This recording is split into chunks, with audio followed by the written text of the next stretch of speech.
Сегодня суббота, Берлин. Я приехал в демонстрацию.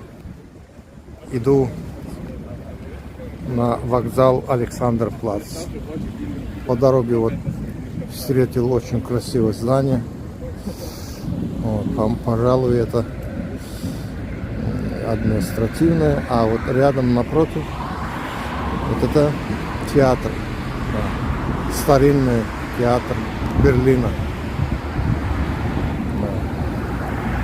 Сегодня Туркмен-Херекет участвовал в международной организованной демонстрации в защиту экологии мира. Да, экологии мира, значит, и животных, растений, сохранение экологии мира. Вот. Я возвращаюсь обратно. Сейчас иду к Александр-Плац. Это один из больших железнодорожных станций. Оттуда поеду к себе домой. Всем привет друзьям и нашим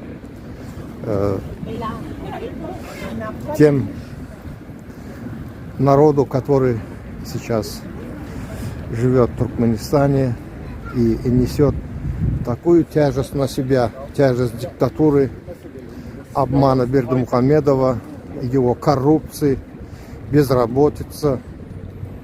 Много-много тысяч людей вынужденно покинули страну. Вот.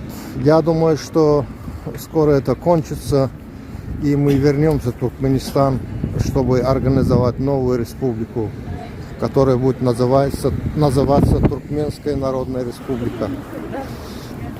Да, дорогие мои земляки, соотечественники, которые живут за пределами страны и мечтают вернуться и упасть на коленях на пески Каракумов и поцеловать ту землю, которая принадлежит нам, всем туркменам, по праву наших предков, который называется Туркменистан. За его свободу и за светлое будущее. Это видео посвящаю всем вам, чтобы вы все стали свободными скоро и жили в свободной стране, и работали, и рожали детей, и создавали будущее для туркмен. Всего хорошего. До свидания.